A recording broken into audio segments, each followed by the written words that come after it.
Stand Tall with Dave Brown.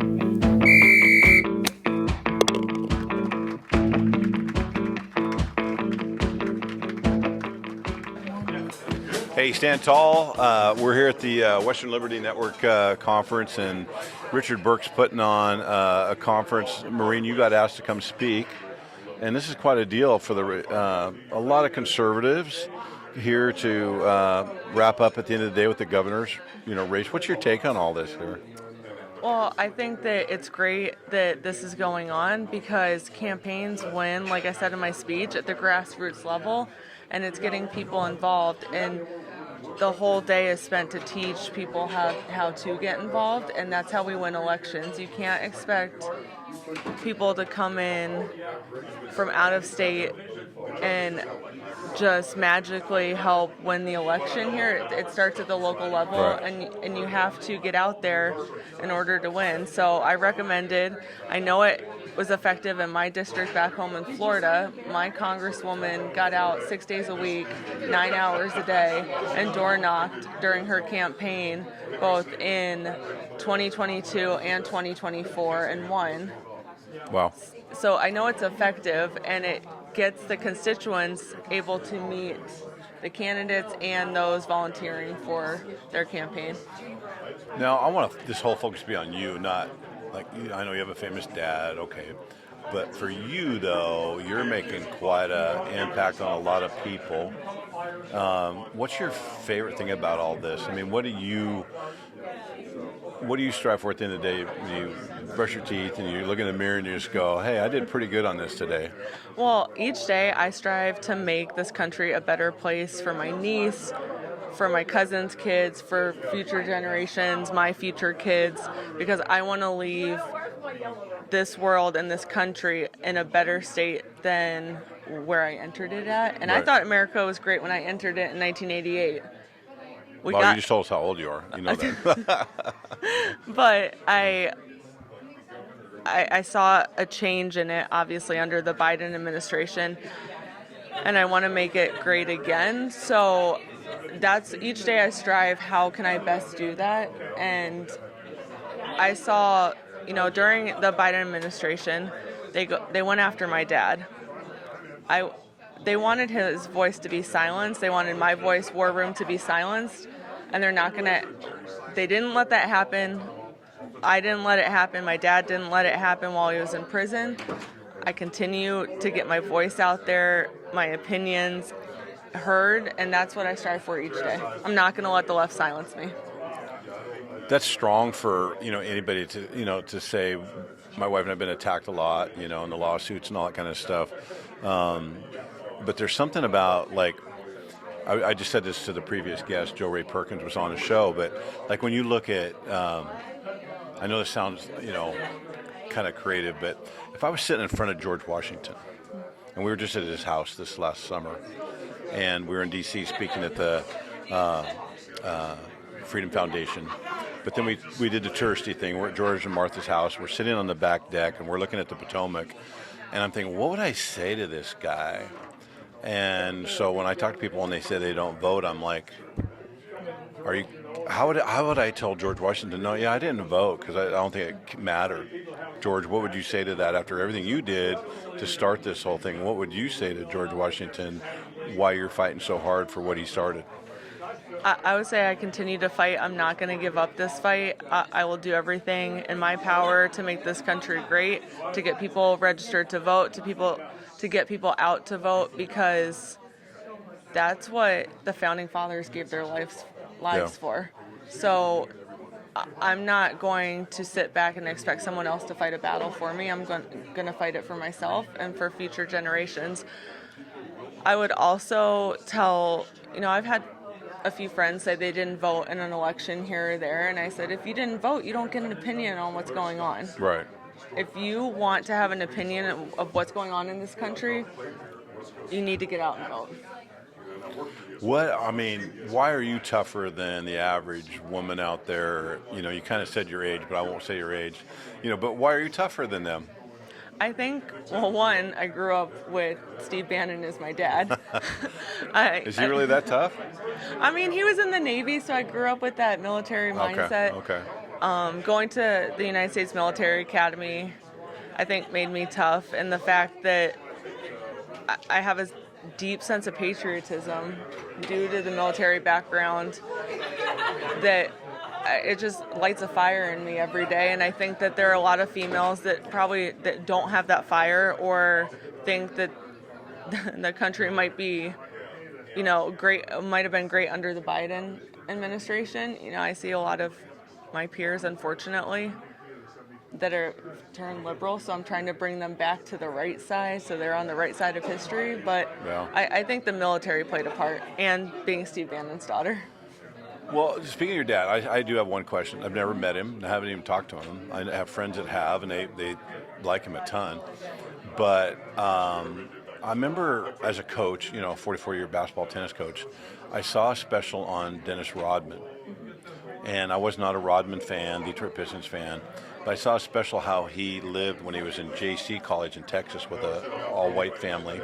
And here's Dennis Rodman. By this time now he's got all the tattoos and everything going on. But the whole story led me to be a huge Dennis Rodman fan, because I found out who Dennis Rodman really was.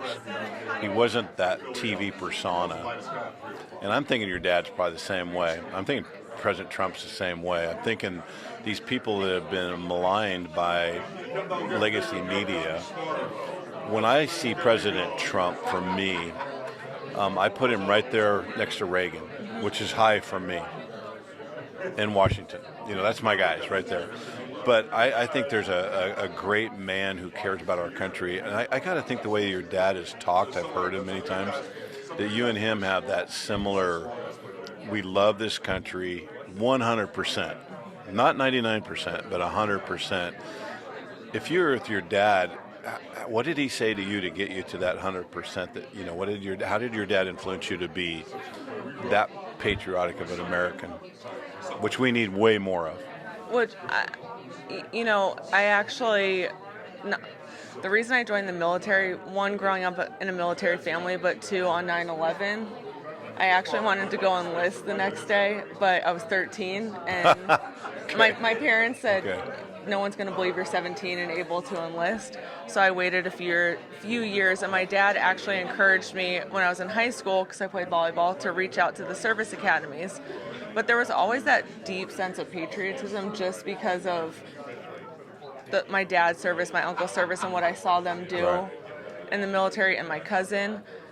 And then, I went to West Point, and I stayed on active duty almost 9 years. And even when I hung the uniform up, it was that deep sense of, I fought for this country. I fought for everyone to have freedom to express themselves, say what they want, even if I don't agree with it. But that sense of patriotism won't ever go away, even Thank though I you don't for have. serving, though. I just want to say thank you. Thank you. Even though thank I you. don't have my uniform on anymore, I'm still gonna fight. And You do this, I do this. I have my oldest son's a major, current, he's full time, and then my youngest son's a Ranger, Army sergeant, and they're both full time.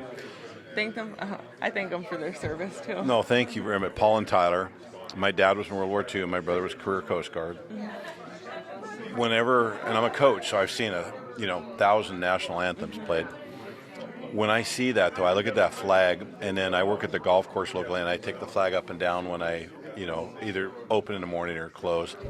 And I see that flag, and every time, Maureen, I see my dad at the top, my brother next, right by the stars, and I see my oldest son Paul, then I see my youngest son Todd, and I'm focused on that.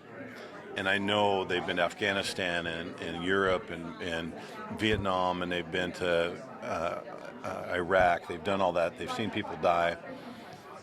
And I didn't get that opportunity for whatever reasons, but man, it shoots through me like you can't believe. It's like a jolt of. So when I go into an athletic contest, which is 1% as important as any of the thing they did, and I know some of their stories, they won't tell me all of them. I'm just like so thankful and proud, because I know there's millions of people just like that I don't know how anybody looks at somebody like you in the eye that's wore the uniform, and I didn't vote. It just doesn't make sense to me. It's definitely hard to hear, but I try and I ask them why they didn't vote. If it was because they didn't know where their polling location was, didn't know how to register. So I don't judge them for it. I just try and encourage them and give them the tools so that they can vote in future elections. Now, if they don't, they might get a little judgment from me. But like you said, when to hearing the national anthem and seeing the American flag at different games, even at military ceremonies that I still go to, it sends chills up and down my spine, even though I did serve, because I had classmates that were killed in Afghanistan. So it just reminds me what they gave their lives for, what past generations gave their lives for. So I'll continue to fight. I want this country to be a great place, continue to be a great place. I have a 4-year-old niece, and I'll do anything and everything to make sure this country is great. And I'll keep getting my voice heard, keep getting the truth out with everything in my being and my last dying breath. Last thing I'm going to say is my wife is right over there, somewhere right here. Yep, there's Judy. She's a volleyball player. You're a volleyball player. Mm-hmm. Were you any good? I was, so not to toot my own horn, but I still hold records at West Point. Do you really? Mm-hmm. What position? I was a setter. I still hold records at West Point and in the Patriot League. So Judy, one of our first dates, we would go to a volleyball game, and I got mad because we got your volleyball court, and there's the net, and I kept getting mad because all the balls were being won right there, and I go, can somebody just put somebody right there in the middle of the court and win those points? And nobody would, and everybody loses, and our home team would lose, and I'm like, put somebody right there, don't move them. So I played, the volleyball coach I played for, I ended up working for as my last assignment in the Army. So it was very cool to come full circle, and I still, being on the board of visitors at West Point, I still see her when I go up for meetings and different things up there, and her husband's actually now the admissions director, so it's really come full circle. Well, Judy got me to like volleyball, but I tell you right now, basketball players run with the ball and don't dribble much anymore. Mm-hmm. And so volleyball's kind of jumped second to tennis for me. I've loved watching volleyball, so I'm going to have to look up your records and stuff and see. Look at that, you're versatile. Yeah. Oh, yeah. I mean, you're, again, Maureen Bannon, you're here just, we appreciate it so much what you're doing. Come all the way to Oregon. I know you have contacts out here, and people have asked you to come, and we're friends with some of them. And it's just an honor to have you here. Thank you for having me. It's a beautiful state. I can't, even though I said what year I was born, I won't say my exact age. You'll have to do the audience will have to do the math.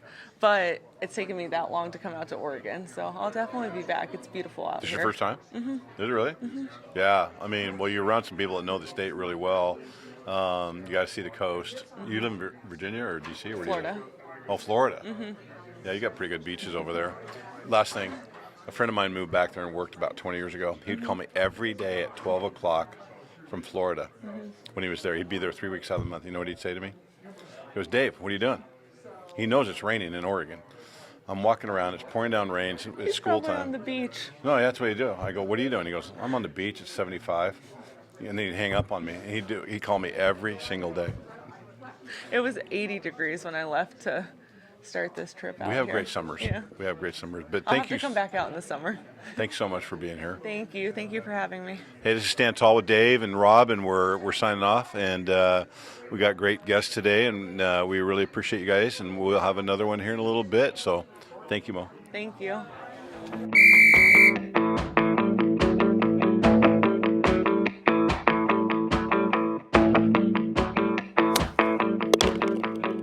You are listening to Stand Tall with Dave Brown. It's available on Apple Podcasts, Spotify, and YouTube. Join your community at podcaststandtallwithdavebrown.com. Please like, subscribe, and review our content.